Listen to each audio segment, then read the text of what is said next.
உலகம் முழுவதும் வாழக்கூடிய அன்பு நேயர்களே, ஆவணி மாத ராசி பலன்கள். இந்த ஆவணி மாதம் எல்லோருக்கும் சிறப்பான முறையில் இருக்க போகுது. முதல்ல ஒரு விஷயத்தை நான் பதிவு பண்ணுறேன். உலகம் முழுவதும் வாழக்கூடிய என் அன்பு பக்தர்கள், நிறைய அன்பர்கள் என்ன சொல்கிறாங்கன்னா, சாமி நீங்கள் ஒவ்வொரு மாதமும் ராசி பலன் சொல்லும்போது ஒவ்வொரு ராசிக்கும் பெட்டராக இருக்குது, சிறப்பாக இருக்குது, சூப்பராக இருக்கும் அப்படின்லாம் சொல்கிறீங்க. பட் அது எனக்கு நடக்க மாட்டேங்குது அப்படின்னு நிறைய அன்பர்கள் வருத்தப்படுகிறாங்க. அப்படின்னா ஒரு அறியாமையில் அது கேட்குறாங்க. பொதுவாகவே இந்த ராசி பலன்கள் ஆகப்பட்டது பொதுவான ஜென்ரல் ப்ரெடிக்ஷன்ஸ் தான். இது தமிழ்நாட்டில் இப்படி இருக்கும்னு நம்ம சொல்லலாம். அது தமிழ்நாட்டில் யாருக்கு எப்போ எப்படி இருக்கும் அப்படிங்கிறது அவங்க பர்சனல் பர்த் சார்ட், அவங்களுடைய தலையெழுத்து அதுதான் தீர்மானிக்கும். அவங்க பிறப்பு ஜாதகம் தான் தீர்மானிக்கும். முடிஞ்ச வரையிலும் எல்லாரையும் ஒரு கவர் பண்ணி மேக்ஸிமம் அவங்களுக்கு செலவு இல்லாத வகையில் ரொம்ப எளிமையாக ஃப்ரீயாக எதெல்லாம் ஃப்ரீயாக சொல்ல முடியுமோ அந்த அட்வைஸ் எல்லாம் நம்ம அதை கொடுத்துறோம். ஜாக்கிரதையாக இருங்க, இது செய்யாதீங்க, இது செய்யுங்க அப்படின்னு நம்ம சொல்லிடுறோம். ஸோ இதையும் மீறி உங்களுக்கு சந்தேகங்கள் இருக்கும்படியானால் உங்கள் பிறப்பு ஜாதகம் தான் பேசும். அப்படி இந்த ஆவணி மாதத்தை நாம் பார்க்கின்ற பொழுது ஆவணி மாதத்தில் 2 அற்புதங்கள் நிகழ்து. ஒன்று, சூரிய பகவான் நீண்ட நாட்களுக்கு பிறகு தன்னுடைய சொந்த வீடான சிம்மத்தில் ஆட்சி பலம் பெறுகிறார். இந்த சூரியன் ஆட்சி பலம் பெறுகின்ற காரணத்தினாலே அரசியலில் ஈடுபட்டிருக்கக்கூடியவர்கள், அரசியல் தலைவர்கள், அரசாங்கம், கவர்மெண்ட்டில் ஒர்க் பண்ணக்கூடியவங்க, கவர்மெண்ட் ஜாப் செய்யக்கூடியவர்கள், அரசு அதிகாரிகள், அரசு நிர்வாகம், அரசாங்கம், இதெல்லாம் கவர்மெண்ட்டுக்கெல்லாம் கூட ஒரு நல்ல காலம், நல்ல நேரம்னு சொல்லலாம். நல்ல நேம் கிடைக்கக்கூடிய மாதமாக, ஒரு பேர் புகழ் விளங்கக்கூடிய மாதமாகவும் இந்த ஆவணி மாதம் 12 ராசி அன்பர்களுக்கும் அமைகிறது. உங்களுக்குன்னு இல்லை, 12 ராசிக்கு. சூரியன் ஆட்சி பலம் பெறுகிறார்.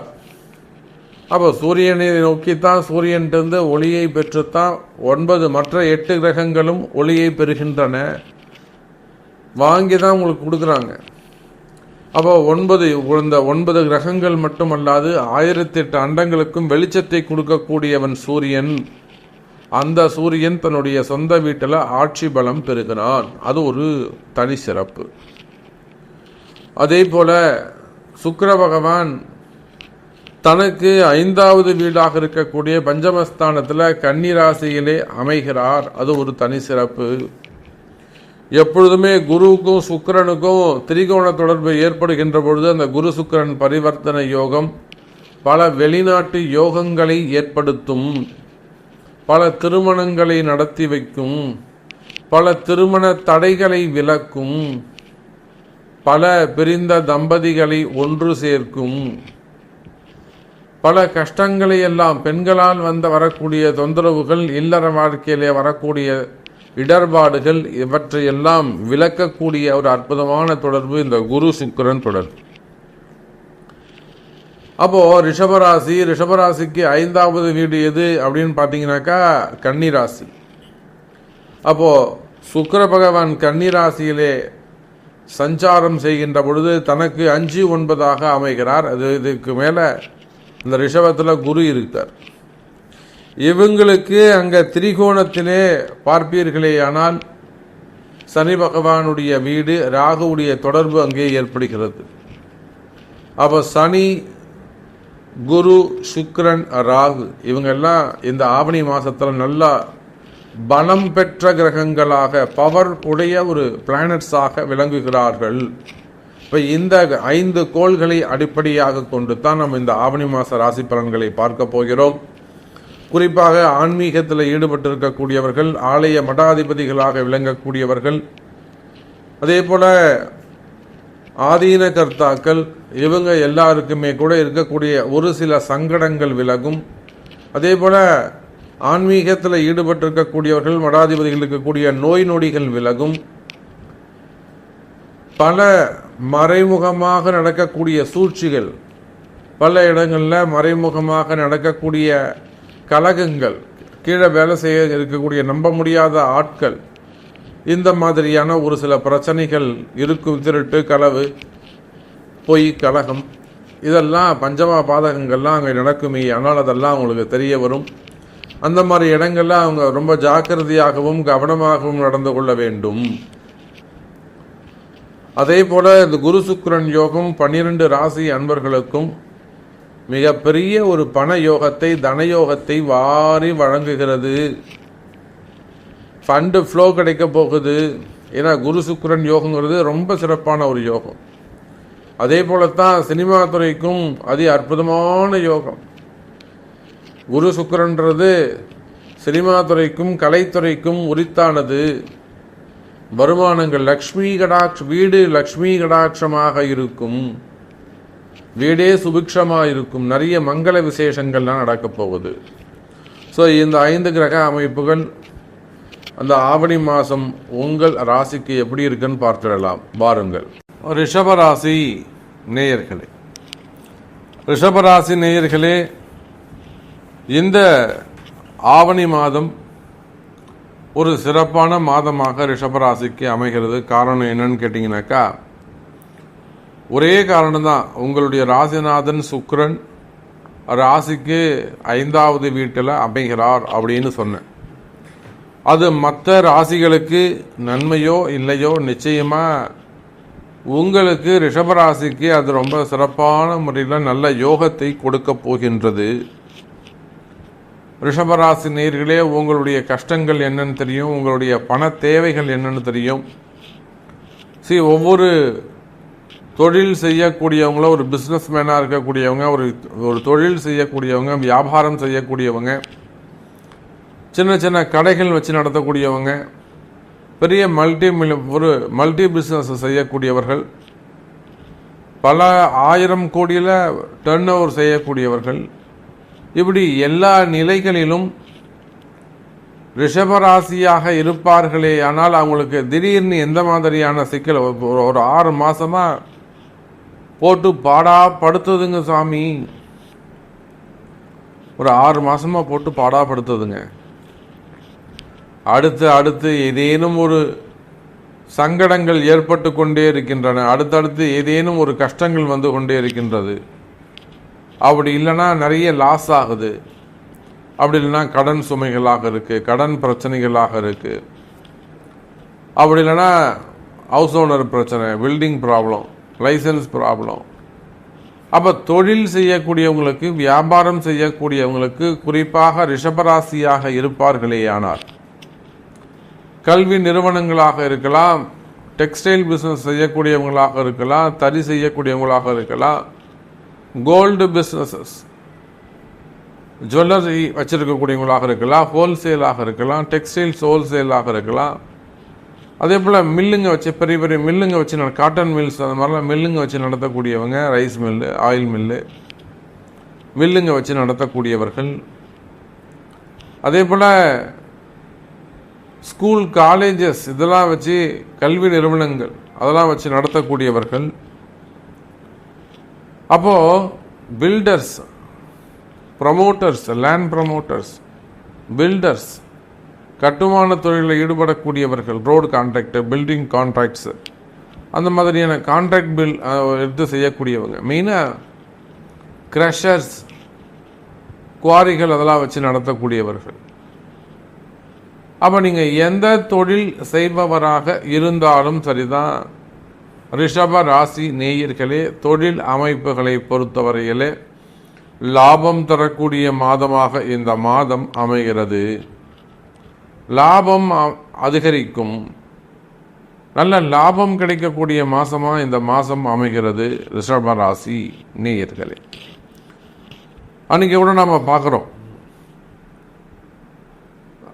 திருநெல்வேலி சைடுலேருந்து ஒரு ஃபோன் கால் வருது, சாமி நாங்கள் ஒரு க்ரஷர் வச்சு நடத்திக்கிட்டு இருக்கோம், நாங்கள் ஒரு குவாரி எடுத்து நடத்திக்கிட்டு இருக்கோம், என்னால் நடத்த முடியல, ஒரு சில பிரச்சனைகள் இருக்குது சாமி, என்னால் நடத்த முடியல.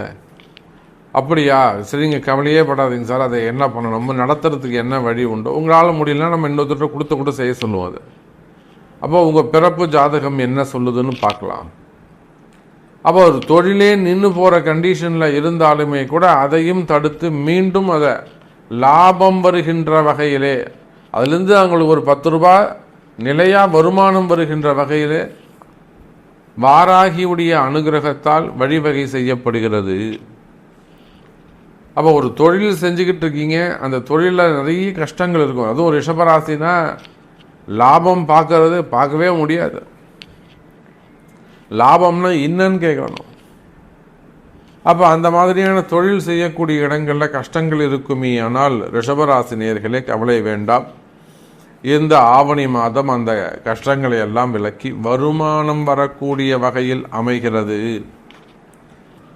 அப்போ வேர்ல்டு வைடு உலகம் முழுவதும் நீங்கள் என்ன தொழில் செய்பவராக இருந்து, டிரான்ஸ்போர்ட்டாக இருக்கலாம், எக்ஸ்போர்ட் இம்போர்ட்டாக இருக்கலாம், ட்ரேடிங்காக இருக்கலாம், ஷேர் மார்க்கெட்டாக இருக்கலாம், ஸ்டாக் மார்க்கெட்டாக இருக்கலாம். எத்தனையோ பசங்க, சின்ன பசங்களாம் இப்போ இந்த ஸ்டாக் மார்க்கெட்டில் பணத்தை போட்டு மாட்டிக்கிட்டு உட்காந்துருக்குங்க.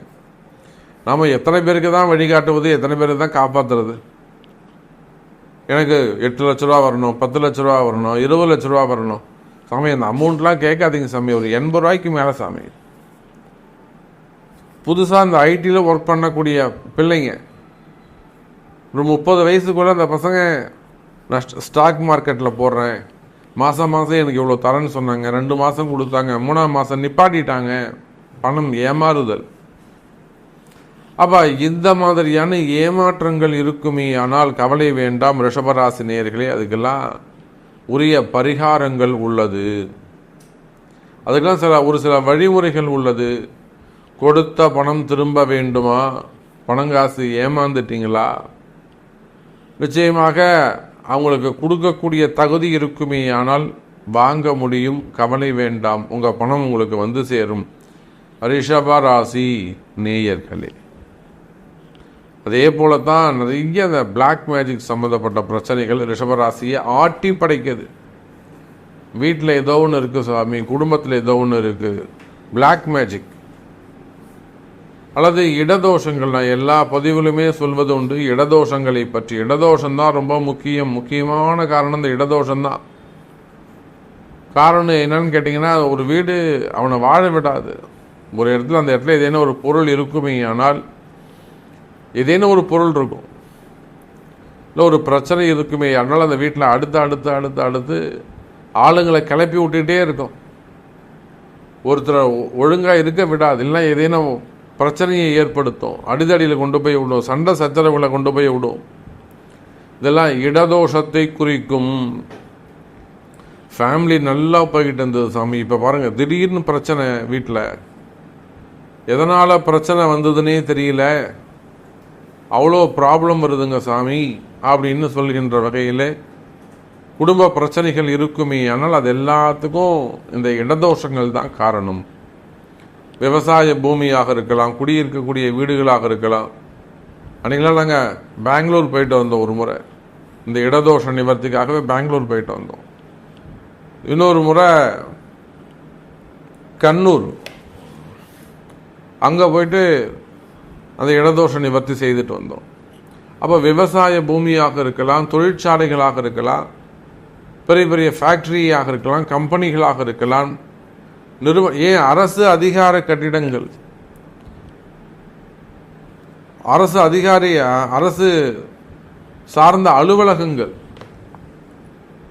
அப்போது இந்த இடதோஷங்கள் இருக்குமே. ஆனால் ஒரு நிம்மதியாக வாழ விடாது, ஒரு நிம்மதியாக செய்ய விடாது. இந்த மாதிரியான இடர்பாடுகள் இருக்குமே. ஆனால் கவலை வேண்டாம் ரிஷபராசி நேயர்களே, அந்த இடதோஷ நிவர்த்தி ஆகக்கூடிய மாதமாக இந்த மாதம் அமைகிறது. அது எப்படி சாமி சரி பண்ணுறது, அது இருக்கா இல்லையான்றது உங்களுடைய பிறப்பு ஜாதகம் தான் பேசும். ஃபஸ்ட்டு உங்களுடைய பிறப்பு ஜாதகம், அதுக்கப்புறம் அதை சரி பண்ணக்கூடிய வழிகள். அதே போல் வேலை வாய்ப்புகள் உருவாகும். கவலை வேண்டாம் ரிஷபராசி நேயர்களே, வேலை வாய்ப்புகள் உருவாகும். வேலையில்லா சாமி கஷ்டமாக இருக்குது, ஒன்றும் கவலைப்படாதீங்க ரிஷபராசி நேயர்களே, வேலை வாய்ப்புகள் உருவாகும். புதிய வேலைகள் கிடைக்கும். எனக்கு 3 மாதமாவது எனக்கு நோட்டீஸ் கொடுத்துட்டாங்க, நான் அடுத்த மாதம் வேலைக்கு போய் ஆகணும், கமிட்மெண்ட் இருக்குது, எனக்கு எப்படியாவது வேலை கிடைக்கணும் சாமி, இல்லை வேலை செய்கிற இடத்துல பிரச்சனையாக எனக்கு ஒரு அபாண்டமான வீண் பழியை போட்டுட்டாங்க, நான் இத்தனை வருஷமாக இருக்கேன், திடீர்னு என்னை இப்படி சொல்லிட்டாங்க, இந்த மாதிரியான ட்ரபுள் இருக்குமே. ஆனால் ஒன்றும் கவலைப்படாதீங்க, அதே இடத்துல வேலையை வாங்கிக்கலாம், வழி இருக்குது, கொஞ்சம் செலவு பண்ணணும், அவ்வளோதான். அதே போல ரிஷபராசினியர்களே, திருமண யோகங்கள் கைகூடும்.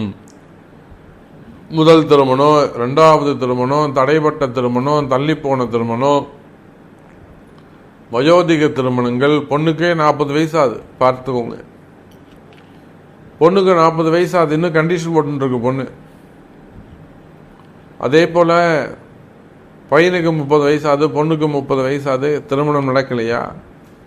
நிறைய மாற்று மதத்தினர்கள், கிறிஸ்டின்ஸ், முஸ்லீம்ஸ் எவ்வளோ பேர் ஃபோன் பண்ணுறாங்க.